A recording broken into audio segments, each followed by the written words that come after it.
Hi, my name is Mike Cromwell, Evangelist, Advisor with Netrio. My name is Brian DeVault, Chief Technology Officer with Netrio.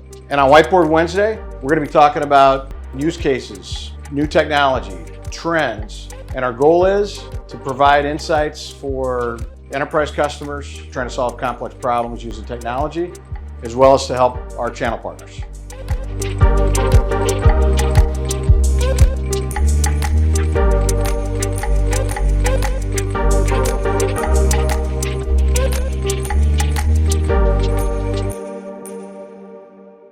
So for our first Whiteboard Wednesday today, we're going to be talking about the importance of onboarding, because that's something that oftentimes, once companies get to the point where they realize they're going to outsource the management of their IT. They've gone through due diligence, they've talked about it strategically, and now they want to pivot and choose the right provider. There's a lot of questions that they should be asking because the onboarding process is hypercritical to a successful outcome. For first episode today, what should the process look like, and what types of questions should both customers that are considering outsourcing, as well as the partners that they work with, what types of things do they need to be aware of entering this type of engagement? If you're thinking about how to choose a provider, how to select a provider, you can ask a lot of these questions about their onboarding process. For instance, what does a project kickoff call include? What's your process for establishing points of contact both internally and externally? Signatures, terms, start dates, subscriptions that you're going to subscribe to from their various portfolio of services. The next steps should look something like this diagram behind me. How important is it to get that contract as accurate as possible relative to the outcomes that you're engineering to? So it's important to get the attributes that are going to structure the relationship correct. So, your start and end dates, your terms, how do you interact? So expect some change, expect some flexibility in there and some agility by your service provider to be able to subscribe you up or down based on what your current demands are. So what I've got outlined here are the next essentially 3 steps in the process. And so what you can expect, after you get your contract executed, after all those things are out of the way, you should expect to be contacted by their project management office. But what you're looking for are things like a project plan, something that they didn't create for you. This should be a templated process, something that's repeatable and something that this organization has executed multiple times. Us as a service provider, Netrio as a service provider, needs to understand what the client's organization looks like, not necessarily from an org chart perspective, but who the stakeholders are and what their roles and responsibilities are within the execution of the project framework. And what's the impact that you are missing one of these contacts or that it's the wrong person? It can interfere with any of those timelines around gathering the right information, getting it in the right hands. You got to know, who, what, why, and where, and all of these contacts on both sides of the organization, both internal and external. So this would be service provider versus customer. So getting those right is critical up front, and having that person that was engaged with you as your primary point of contact during all of these discussions is critical to have them engaged at this level in the project. So you should be able to establish a go-live date within the first week of the project execution. What you're really looking for here is a mutually agreeable time between both parties that works well for their organization and works well for you as a service provider to make sure that we're going to make a change and we're not going to disrupt any of their critical business functions. From that point, you're looking for documents that help you distribute the information to your end user community.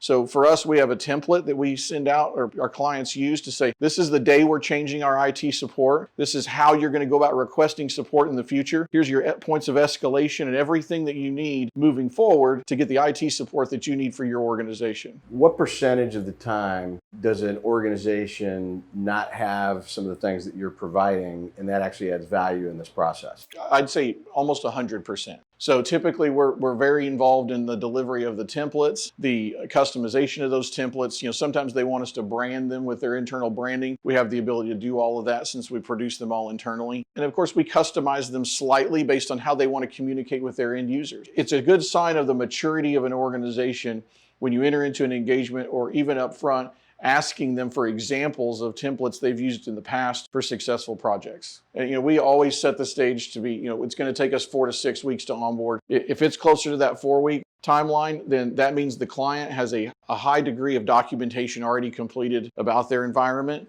and that some of those steps are going to go much more quickly than others.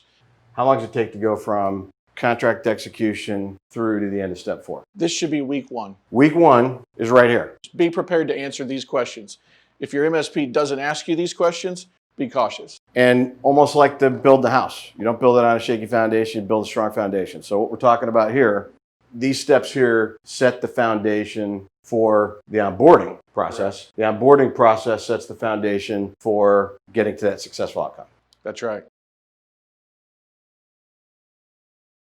We have seen this year, even before COVID-19 hit, lots of companies exploring managed IT, outsourcing various aspects of their IT organizations, some parts of it, some the whole thing. And we've seen that really accelerate in a huge way because of COVID-19. Because we have so many companies now entering that stage where maybe they haven't done it before or exploring it for the first time, let's talk a little bit about what that journey looks like. Brian, you're participating in a lot of these meetings when partners are bringing opportunities to Netrio. Can you walk us through what those first couple meetings look like in determining if a end user customer and enterprise is right for taking advantage of managed IT? So I think it kind of starts at a high level with the strategic direction the organization would like to take. So in many cases, that conversation is around, there's so many demands on the executive leadership in IT today. They're trying to shift and be a little more strategically focused on what helps them grow the business or enable the business from a technology perspective, rather than supporting desktops and end users and devices across the landscape of the network. So that's what really starts the conversation. What do we need to make sure we get right, while we're in that qualifying stage? It's really that big picture of what the organization looks like, on paper. Mm-hmm. So, how many branch offices do you have? How many employees do you have? What types of applications are you consuming? Where are those applications that are consumed hosted? Are they in the cloud? Are they on-prem? Are they elsewhere? Understanding the line of business applications that are in play. So, how are you running your business from, everything from sales and CRM to order fulfillment or service fulfillment or, whatever it is your job role is. You want to take into consideration any compliancy requirements. So PCI, HIPAA, high trust, anything that's in play there, and how that might affect, what the end user's computing environment might look and feel like. In some cases, the corporation may not be allowed to use a technology like a VPN, and they may require a VDI or some type of secure hosting environment. So we need to really understand kind of how they use technology on a daily basis, gain a visual representation of that. So what does the network topology look like? What are the plans for changes or evolution of that technology through digital transformation? How they're consuming every piece of technology that helps them conduct business. So I'd say everything from the edge of the network, all the way to the desktop and the end user, the productivity users are doing.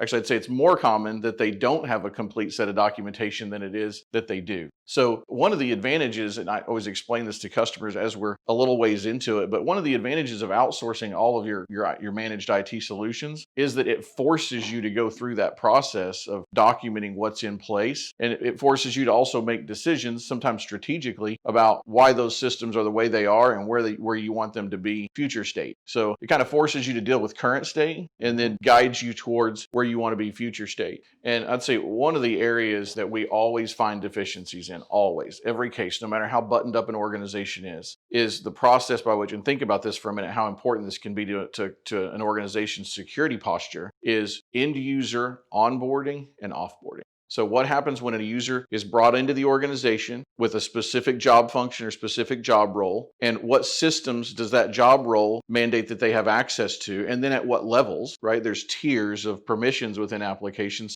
You want to make sure you get that right. It's an important aspect for offboarding as well, because you want to make sure that you close all those security holes that you opened during the onboarding process so that you get the organization tightened back up once that user has left the organization. What are some of the most impactful? So that's a big impactful area. What are some other impactful areas where you see it, immediately, man, we're going to help them get to a much better outcome? I'd say patch management is probably the next biggest outlier. And the problem is, organizations that are, that don't have someone dedicated to this role, it's a shared responsibility, sometimes among multiple people. Sometimes if it's a single IT person running the whole organization, they simply don't have time for it. And so, the process of updating operating systems and third-party software is not perfect on its own. And so you really need to have an RMM tool or some type of a software asset inventory tool that allows you to go out, once you've deployed patches, actually go out and verify that the patch is deployed. That's one of the things we do a little differently here with Netrio as an MSP than I've seen with some other MSPs. And so one of the processes that we run after our maintenance windows for patching, following day, we have engineering go and pull a patch evaluation report. And that goes out and assesses how successful that patch process was. And then that allows us to go out and make corrections for any systems that were missed or maybe offline. We make arrangements to get those systems up to the current patch levels and revisions as part of that process. From a security posture, the onboarding, offboarding takes care of a lot of the gaps that we see. So one of the things that we do when we enter into an engagement is we have a tool that we run that provides a network and security assessment against the client's environment. So what this does is it goes in, it interrogates your directory service and says, give me a list of all the user accounts, all the security groups, all of the systems, and everything that's involved in the landscape of my IT organization. And what we find a lot of times is that there are users that still exist in the system that were there 3 years ago, still have accounts that are active. They may have changed their password at some point, or in some cases you see passwords that set to never expire. So those are security problems long term. You have to have good password policies in place. You have to have passwords that expire frequently, set password complexities. So I'm requiring more than 8 digits. I'm requiring alphanumeric, possibly symbols, those types of things in place. So really, most of the time we see in a well-managed IT organization, those things are buttoned up and tight. So what we're looking at inside that contract execution is the number of assets. So as an IT organization, we want to understand the people, functional critical points of contact in the organization. We want to understand groups of people and what their specific needs are. So you may have HR in here, you may have finance, you may have sales, operations, the various functional areas of the business. So you've got individuals, members of groups, and I'm treating them as human capital, so they're assets, right? So then we've got desktops, laptops. You may have mobile, because there could be an MDM, a mobile device management strategy around that. That's an asset that we might have to manage. So, and then you've got SaaS, right? Software as a service. In many cases, that's cloud-based. And then we've got data center assets. So the various data center assets, servers, firewalls, those types of devices. So we'll say underneath here, we've got offices. So what are the various types of technology that we're going to support inside an office environment? So we've got WAPs, wireless networks. We've got wired networks. Most of the time, we have some telephony component in here. So you've got wired phones or wireless phones or conference room phones. We could have conference room equipment. So, video walls, sound bars, all those types of things. So all those assets can be in play, right? We want to make sure that during this process, what we're getting is an accurate inventory for what we're going to support. And we've got various tools that can help us do that. So we can scan networks and come back with lists of devices that we can identify. A lot of times that helps us fill gaps. We'll go out and scan a network and we'll find, hey, there's 14 multifunction copy machine, BizHub devices that we found on the network that we didn't know anything about. Make sure that we're set up to properly support those when end users have a problem printing or scanning or copying those types of things. And I'm curious, when you do the discovery, qualification, defining the requirements before you get to the contract, the things you've just illustrated here on the board, what do you think the percentage is in terms of what the IT organization thinks they have in inventory is defined as assets versus what you find after you've completed the audit? Probably something like 80-20, like they know about 80% of it, and once we're complete, it's 100. So if you got 20% that you don't know, what's the risk in having assets that you don't? It's huge, because what's going to happen is, once we get to the end of this process, we want to be in what we call a supportable state. And what happens if you have an asset that's unidentified on the network, then you don't know how to support it. So an end user calls in with a problem related to that specific asset or a process or something that lies within the scope of responsibility for that asset, and you have no way to support it. So that's a big risk factor when you're onboarding, because keeping the user's confidence in your help desk's ability to solve their problems, especially at the very beginning of the engagement, is very important. The minute they call in and they're used to talking to Greg at their help desk that could help them with any problem they ever had, because he knew their landscape front and back. He installed that business copy machine when it came in the door, right? But he forgot to tell you about it, or he's not there anymore, right? So that becomes a problem from a service delivery perspective, because the confidence that the end user has in your ability to solve their problems just completely drops. It's a satisfaction, it's time, but it's also going to be, because I can imagine if if Netrio's taking a call and the asset's not identified, that call is going to take longer to handle. Follow-ups into the business to really find that. It's a really big piece for customer satisfaction. But what's also the kind of the pull-through effect of using this process as a catch-all? Because I got to imagine if you don't know it's an inventory, then it's probably also a network risk for security attacks. For sure, absolutely. And a lot of times these devices that are outliers that IT is not aware of or maybe not managing, because a lot of times they'll say, oh, well, that's done through a printing company and they supply all the consumables for it and they just drop the thing off and we lease it and it's not our concern. Well, guess what? That box has a web server running on it. And that web server is vulnerable to the same type of vulnerabilities that all web servers are vulnerable to. So if you're not patching that device and you're not changing the default password on it and doing all the things that you need to do to maintain its security, then that's essentially it's a wormhole on your network that's waiting to be exploited. And so you got to make sure that you know about all those things. Same thing when it comes to servers. I mean, a server that was sitting in the top of a closet that nobody knew about that hadn't been patched in 8 years, but had been sitting there running on the network. Right. And so you've got to find that stuff. You got to pick it out of the crevices of the wiring closet or wherever it may be, and get it into your list of assets that's supported. I will tell you that 80-20 rule applies to these contracts as well. Most of the time when we see a contract come in from sales, right, and our sales process has engineering involved, and so there's a lot of it that we're vetting, but we always tell customers, look, the first thing we're going to do is come in and do an audit on the network environment, and we're going to turn up additional items here that aren't represented in the original contract. So it always ends up being a more thorough list once this process is complete. So once we've got a good understanding of all the assets involved, we want to move on to critical points of contact. So these are people within the organization. They're vendors within the organization. Could be companies that are providing support for the SaaS environment. At the organizational level, we'll have a point of contact that's a technical point of contact. This is the person that has traditionally provided most of the technical direction of the organization. It could be multiple people. In bigger organizations, it's going to be a group of people. Somebody might be responsible for applications and desktops, and somebody might be responsible for networks and engineering, and right. Somebody might be a PM within the organization. Those types of things. We consider all those technical roles. After that, we define administrative roles. So those are typically people that we go to when we need approval for things like creating a new user account. So think about this like director of HR. If I get a request in from the client that says I need a new user account created, somebody needs to approve that. Right. Same thing if they're offboarding somebody. Somebody's leaving the company, then we've got to have a workflow that defines who approves those things. Same thing when it comes to other tasks that you wouldn't normally consider, like who approves desk moves. If a user comes to the IT guy and says, hey, I want to move from this desk over there to that desk. That happens a lot. And you can't just say, okay, user, I'll move you. Somebody's got to say, okay, I approve that, right. And that's an okay thing to do. So, and then things like, I need a cell phone, or I need a new piece of technology, or I need Adobe Pro instead of Adobe Reader. So, and some of those have a financial component, and that's where a billing contact. So we're going to gain the knowledge of the organization and get those roles defined up front so that we understand as we're going through workflow that your normal IT being insourced would understand, because they know who the HR person is. The HR person probably handed them their offer letter when they hired them. But when we're coming in as an outside entity, we don't understand any of this workflow. We have no tribal knowledge of the organization at all. So what we're trying to do is build that familiarity with the organization so we know who are the key points of contact, who's the CEO. So these are people that we typically give VIP treatment. So for instance, if I have an issue that comes into the help desk where I've got a printer that's low on cyan ink, that's going to come in as a priority 4 or a maintenance issue, unless it's this person. Those are all things to consider. So that's kind of the second stage of the game.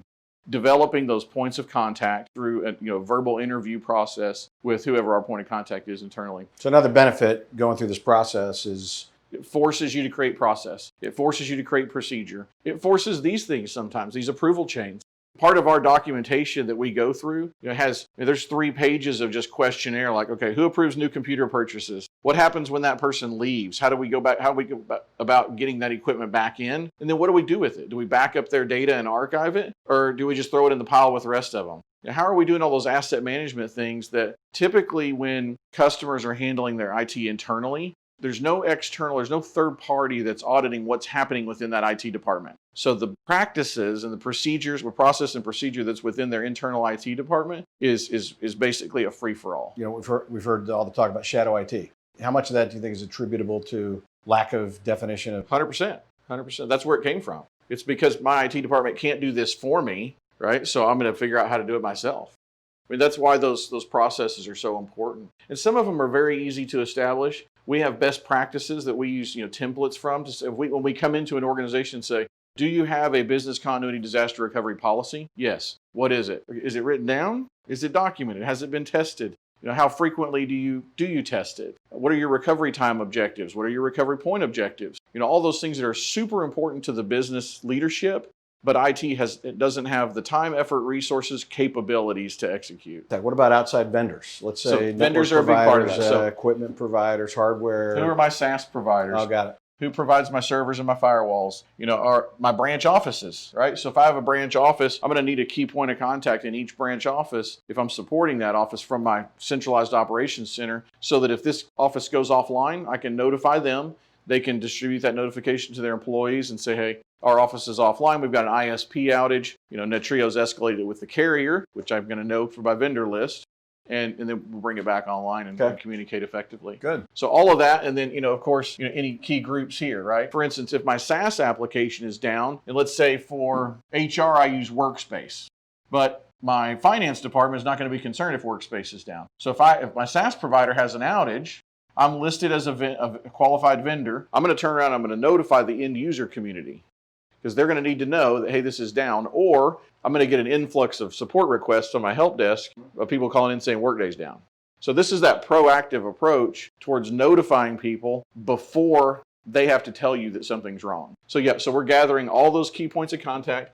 For my laptop vendor, let's say I'm using Dell or HP, right? I'm going to understand what these asset tags are associated with each of these assets. I'm going to tie that back to a vendor. I'm going to tie it back to a support contract. The support contract is going to have an SLA. So I'm going to understand, do I have next business day service on this asset or same business day service on this asset? That's going to do several things for me. It's going to tell me how to set the expectation for the end user if something goes wrong. If it's a service depot arrangement where they have to box it up and mail it back to their manufacturer, then I'm going to understand that based on that information that I'm gathering during that phase. Maybe we want to take the hard drive out of that, safeguard it until we're sure that their backup is working properly. All these things we use to make decisions around service delivery. And during this process, we're gathering all those critical systems contact information. So it starts out as kind of data entry. Think about it like an Excel spreadsheet, and it's actually called critical systems contact list. And so we're dividing these up into tiers. Obviously servers are at a very high tier. Things like printers or peripherals, scanners, USB, those are at a lower tier. Getting all of that information captured up front is critical to the service delivery aspect of the business, because you can't deliver service on that laptop if you don't know who it is, who made it, what the manufacturer model number is, when it was purchased, all those things. Absolutely. So we've gone through the process of defining the assets, documenting, improving process. We've done the same for contacts throughout the organization and vendors. So what comes next? So now we're going to deploy software tools that are going to help us manage the environment. They're going to help us continue to do that discovery. We'll start with how that works. We use RMM tools that are SaaS-based. So RMM stands for Remote Monitoring and Management. It's a piece of software that's cloud-based. It uses agents that we install within the environment to do various things. Hardware asset inventory, hardware asset management, system patching. Monitoring is one of the key elements of it. So it's going to monitor all of the telemetry that's going on inside that piece of hardware. So things like CPU utilization, RAM utilization, disk space utilization, the health of all the hardware in the machine as it can pull it out of the machine's diagnostics tools. So the RMM tool goes in, it's multi-tenant, of course, here. So every one of our customers resides in this environment, but because it's multi-tenant, it silos out each customer, and each customer's data is isolated and secure. It can reach through firewalls into the network environment and as well into your SaaS environments. So we're going to do things on these external firewalls where we're going to start to monitor, we'll say the ISP link. You'll have a firewall here that sits on the outside of the network. And this is true for every branch office that you have, data center that you have, all those things. One of the things we do a little differently is we monitor all the way out to the first hop on the customer's network of the ISP. Hopefully there's multiple ISPs. But what that does for us is it tells us whether the problem resides with this device or whether the ISP has an outage. Ability to diagnose faster for us is really the value prop, because we know, let's go reach out to the carrier here instead of we're going to dispatch somebody out or call the technical point of contact at the site to verify that the equipment's online. We know that it's down at that first hop. That's a carrier outage. So as you know, in our network operations center, we support tens of thousands of network elements and circuits from telecom service providers. And by doing this, it helps us with that first set of triage tremendously. One of the core benefits of Netrio at its core and its founding being a outsourced knock for service providers, that gives us a leg up in being able to troubleshoot way quicker. Yeah, and that's something that we do that's a little bit unique. I haven't seen it in any other industry. When I mention it at trade shows or amongst my peers, everyone's like, wow, that's a really good idea. It's one of those things that's a very simple approach towards that proactive management, but it makes a ton of sense. Sure. So we're defining these customers inside our multi-tenant environment. Okay, we'll say customer A, customer B, customer C. And we're keeping all of these customers data isolated, right? And from a management perspective, our agents within our managed IT services organization can go view these independently or these in a big single pane of glass. So what I'm drawing here is kind of the single pane of glass that they use to operate on a daily basis. So this is displayed inside our NOC. So it's up on the wall, one of the monitors that's there. They also use it on one of their PC screens.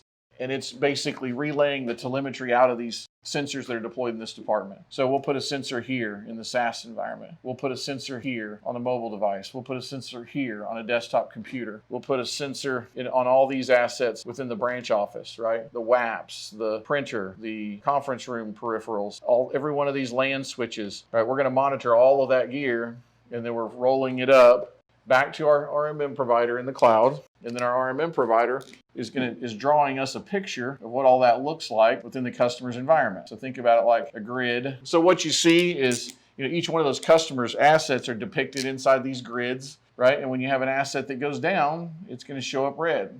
So what happens when it shows up red is it's going to alert our managed IT services group by way of creating an incident within our incident management system.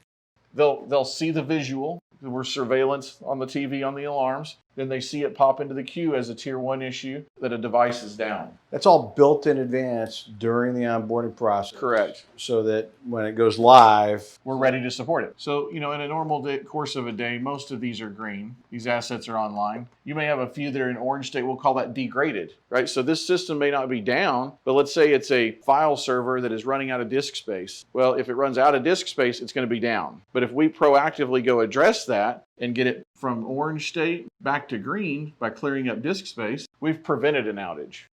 Inside of our RMM tool, we say we're defining specific thresholds to say, alert us when these systems get to 90% of disk consumption or stay at 95% of CPU utilization for longer than 3 minutes. So we can globally define policies about how to run multiple organizations. And then once we go deploy the RMM tool, they inherit all those policies that we've applied as part of our best practices. So that's really step 3 in the deployment process, is deployment of the RMM tools. Some of those are focused on the network outside the firewall. Majority are focused, on SaaS environments, Office 365, Salesforce, Workday, whatever you're using, and then the LAN environment inside your offices. So now we need to understand what vendors are in play for software applications and what role those provide in the network. If I'm in a line of business application, let's say it's Salesforce, who's my end user community for Salesforce? Do we have defined procedures set up for how we do things in Salesforce, like create new user account? What permissions are they assigned? We talked about that earlier. So we're going to, inside the onboarding process, and let's talk about that for a minute, because that's where we're going to define it. The way we approach onboarding and offboarding. Obviously, offboarding is just as important or more important than onboarding, although an employee can't start their job until the onboarding process is finished. So we employ a set of secure web-based forms to create an onboarding process for all of our customers. And so what it looks like is we sit down with the HR people, we sit down with whoever the hiring managers are, and we say, okay, do you have a documented process? And if they don't, we define it for them, interview style, right? So what this looks like is we create a form, much like you would imagine. First name, last name, reports to, hire date, employee type. This could be W-2, 1099, contractor, temp. Role. So what role do they provide in the organization? These are going to be drop-down lists, right? Pre-populated with the various roles in the organization. Right. So let's just pick on sales for a minute, because that's the easiest. So let's say that we have a new user, John Doe. He's the most commonly employed individual in the United States. So John Doe starts, and his role is sales.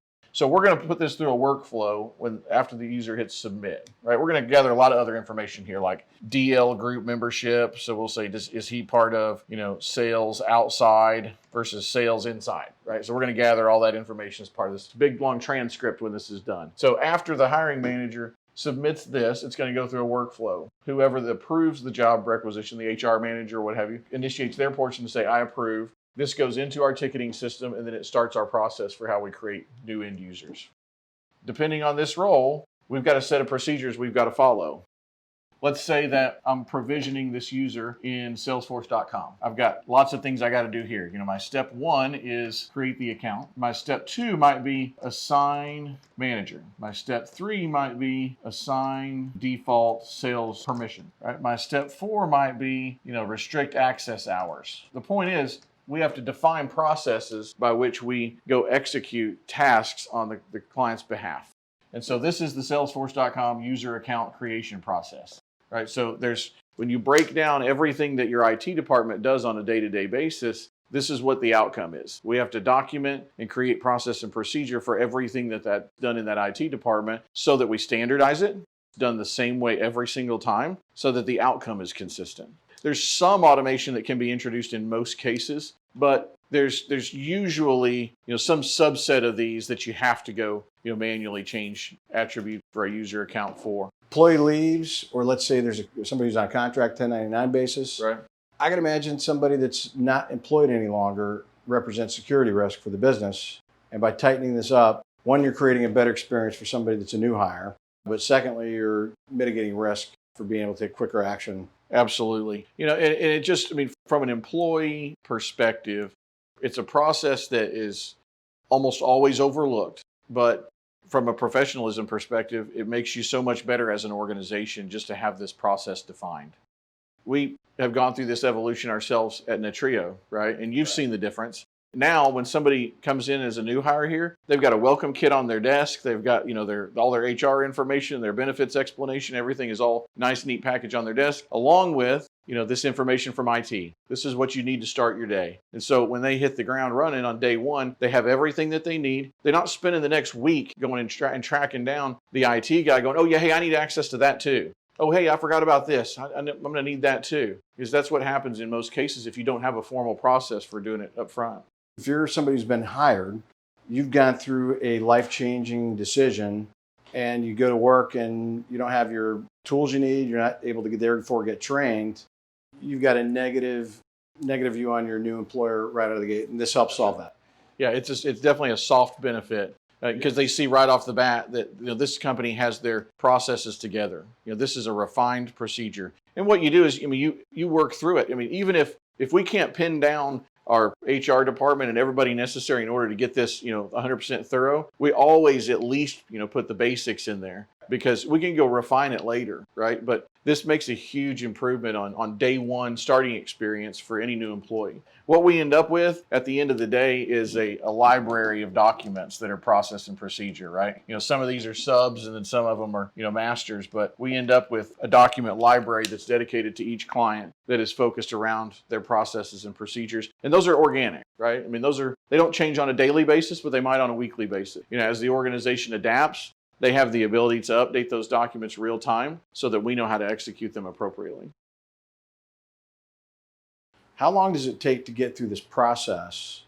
And what should an IT organization and a partner be prepared, or channel partner, be prepared to do to help to get to that interval? I always say this is a 4 to 6 week process. And the reason that I allow so much gap in it is because it really depends on the organization's readiness to accept support like this. Right. And readiness is determined a lot by how much of this process and procedure exists, how much of this documentation around assets is complete, how organized the organization is in terms of having documentation in place and things like who does carry my warranty on my hardware? What are my software subscriptions in terms of maintenance for my SaaS providers? What is my data center contract relationship like? All those things that's all information we have to gather, and it can be time consuming. But it also, I think a good point to make here is the organization has to be prepared to go through this process as well. We can't do it without them, right? So they've got input at every step or most of the steps that are in this process. So they've got to be highly involved in it. So what I'd say here, this represents probably 4 weeks of a 4 to 6 week process. We haven't even talked about going live yet, and we welcome comments, feedback, future questions. If you got a topic you'd love to hear Brian talk about in Whiteboard, let us know.